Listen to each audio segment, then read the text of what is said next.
What is up? Welcome back to Birdman on YouTube, also known as at 2024 War Room on X. That's right, at 2024 War Room on X. Got an update for the election, and then a couple other things about the speaker vote that happened today. But first, I just want to comment on the Israel situation as Hamas attacked Israel last early Saturday morning. Just a horrible, horrible situation in Israel.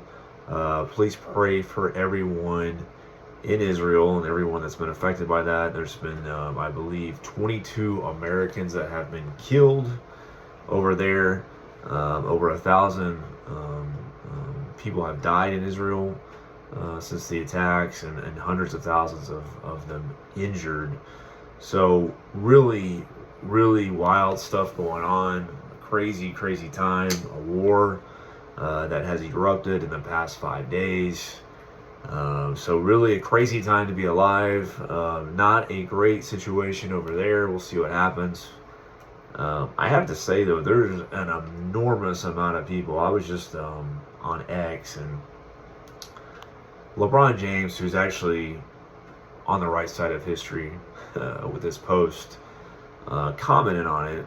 It's just a statement from him and Maverick Carter about how his support for Israel and the fact that Hamas is a terrorist organization. He just put out a note on X. And not that I was really wondering what LeBron thought, but I saw it on my feed.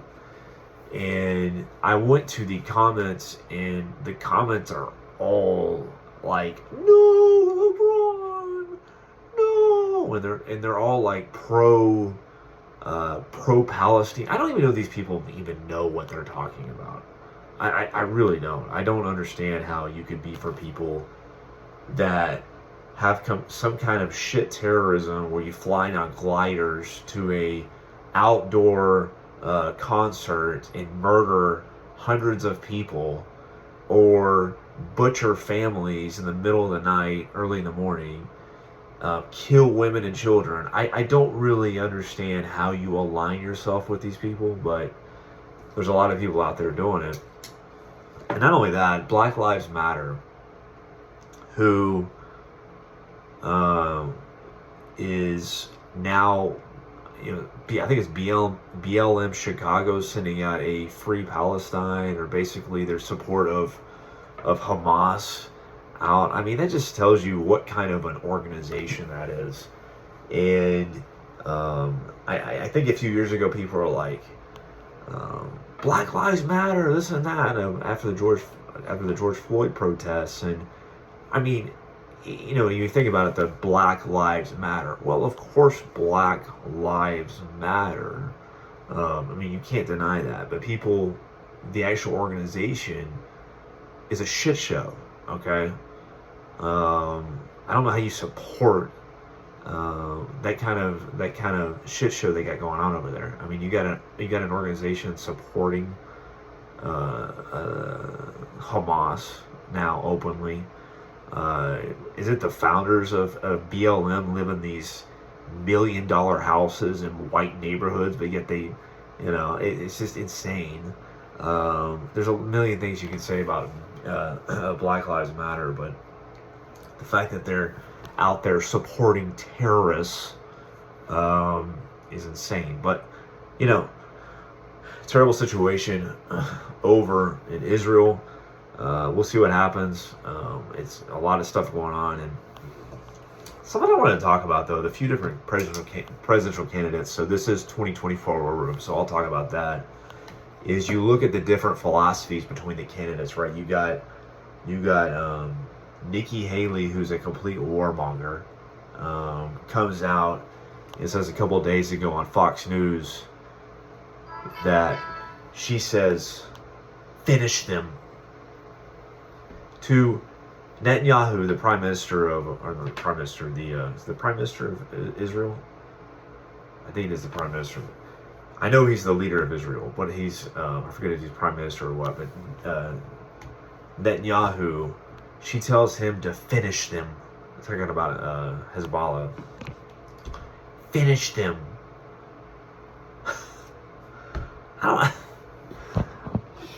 I mean, it sounds like a movie, man. It doesn't make sense. I don't know what that finish them means. It sounds emotional. It sounds, I don't know what that means. Finish them. It sounds like she's trying to be like hardcore style or something, like finish them. Finish them. It sounds, I mean, this sounds stupid. I don't even know what that means. Finish them? This isn't a movie. Okay? I posted on X the other day about, what's that guy?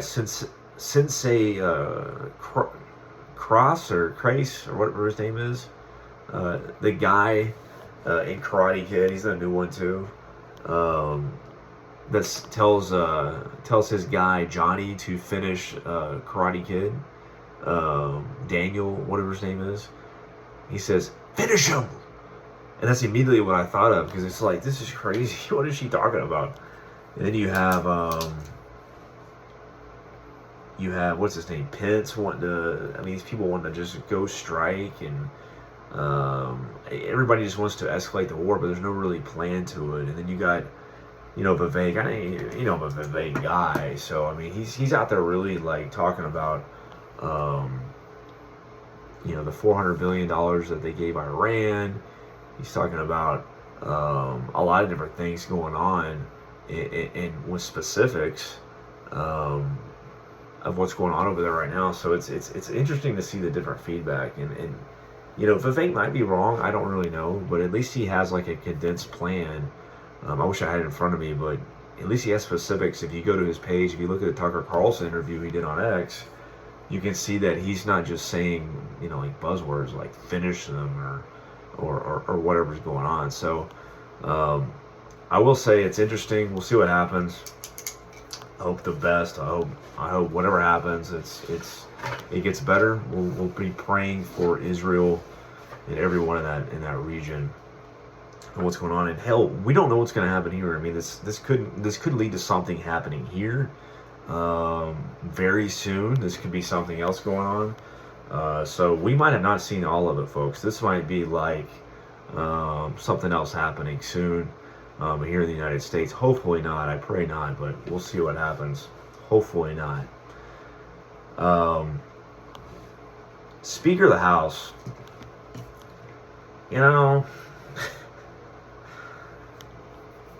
Listen, I was never really a Kevin McCarthy guy for Speaker of the House. He never excited me. He just seemed like an establishment candidate.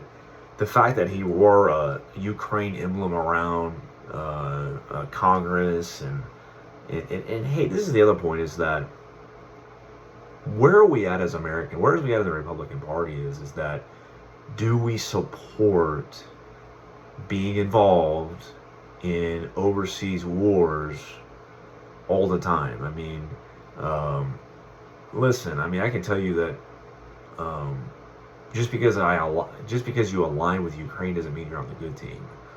I will say that Russia attacked Ukraine, and so to my mind, Russia's the aggressor. But just because I align with Ukraine doesn't mean I'm on the Ukrainian side. So I just think that we sent money over there. I don't know how many times. How many more times are we going to send money over there?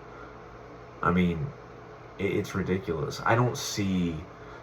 And here's my point: is the Biden administration, if they had any passion for our own border, I'm not saying I would be in favor of more aid for Ukraine. At least I'd be a little more listen to it. But when you give a middle finger to what's going on the border, you ignore it. You tell Kamala Harris she's the border czar a couple years ago. Kamala doesn't give a rat's ass about the border. She doesn't care about the border. She literally spends no time on the border. Stupid ass Kijan, what her name, Pierre up there. I mean, this lady can't answer a question. She says the most ridiculous things. She thinks they're all on top of the border. Anybody with a brain knows that's not true. I mean, seriously? I mean, you really think Biden administration's on top of the border? They don't give a damn about the border. They don't give a damn about the border. Please. When they see people crossing the border, they look at votes. They go like, "Let's like future voters. Come on in, the future voters." That's all they care about. You have to be actually stupid to think they actually care about the border. They have no passion about the American border, but they're real worried about the Ukrainian border. It's stupid. I mean, it's absolutely insane. It's crazy. It's crazy. So McCarthy, okay, he's gone. So I was, a lot of people are like, "Man, why do you have to be a punk, Matt Gaetz? Why do you have to get rid of Mitch McCarthy? He was so good. You screwed up our whole week. Congress isn't going to get anything done for a week." Oh, they don't get anything done anyways. I mean, stop it. They act like Americans' life's on hold if they're not in Congress. It's like when they held up people from being, I think when the speaker vote happened in January. And so what happens is if you can't confirm a speaker, the people coming into office in January, the people that were newly elected in January to come into office, they can't be appointed into their seats, so they're not really in Congress. They're waiting for the speaker because the speaker has to do whatever they do to make them an official member of Congress. And so when McCarthy couldn't get a vote in, they had to wait for him to get elected speaker. And then they kept sending stuff out like, "I'm so sorry, I can't help my constituents because I haven't been elected. I haven't been officially confirmed by the speaker." Who in the hell sits in their house worrying about if the congressperson is in office? I mean, really? You think I'm walking around the house going, "Oh my God, my congressperson hasn't been confirmed by the Speaker of the House. What am I supposed to do today?" I mean, it's not really that dramatic, folks. So, anyways, Congress hasn't been in session since we haven't had a speaker. So, Jim Jordan, I thought, was probably going to get it, but it seems like Steve Scalise has got it. And from my understanding, Steve Scalise is closer to McCarthy than Jordan. I don't really have anything against Scalise. I don't really know him that well. I haven't really followed him that much. I've heard about him for years. Jim Jordan, though, man, I just like his style. I like how he fights the Democrats. I like how he communicates. I think he'd be a badass speaker. I really do. The fact that they got Steve Scalise leading is insane to me. And not only that, they don't even have enough votes. So in the secret meeting, which I don't know what's secret, they came out today, the Republicans, and Scalise had 113 and then 113 votes, and Jim Jordan had 99. So they said that he's nominated to be the speaker. So now they have to go to the House floor and do a vote with the Democrats, which obviously the Democrats are going to vote no. So the Democrats have like 213 Dems, so that's 213 no's. So I don't know I know that the Republican has to get 217 votes out of the 430 people or whatever it is. I think it's 435 in Congress, but apparently, yes, 435. So you got to get 217. I forget, there might be a few people not in seat or not in right now. So you have to get 217. So right now he only has, like, I think some said he would vote for him, that they didn't vote in the secret session. So he's basically like 10 short right now, 10 or 12 votes short. So they were originally going to go to the floor today, but they never went to the floor because they didn't have enough votes. They don't want to go to the floor and have a debacle like they did with McCarthy, where you have to move 15 votes like they did in January of this year. So I don't know where the hell they're at. I still want Jim Jordan. I don't know if he even has a shot at this point. I just don't want Scalise. I don't know. I looked at his record. It's okay. It's not great. I would rather have Jim Jordan. It's just bottom line. I thought it was pretty unanimous. And all of a sudden, Scalise? I don't get it. I don't get it. We'll see what happens tomorrow. I'm still holding out for Jim Jordan, though. We'll see what happens. What else is going on? A lot of stuff going on. I will say this in the video, though. So, my updates every week's like boring as hell, right? Hi, The update for the election is Donald Trump's up by 45. And I say the same thing every week. And my point is, what I'm trying to say is that Donald Trump may not even be the nominee. Okay? As crazy as this sounds, Joe Biden may not be the nominee. Wouldn't surprise me a bit if Joe Biden does not become the nominee. Why? Because if you're looking at the new polls, okay, Joe Biden's a disaster. I mean, everybody with a brain knows he's a disaster. Even Democrats who literally say the dumbest things would say he's a disaster, but they ain't going to tell you to your face. I mean, anybody with a brain knows this. A poll came out today that had Trump up by 9 in Pennsylvania. Another poll a week ago came out that had him leading Joe Biden in a general election by 10 points. The polls are just killing him right now.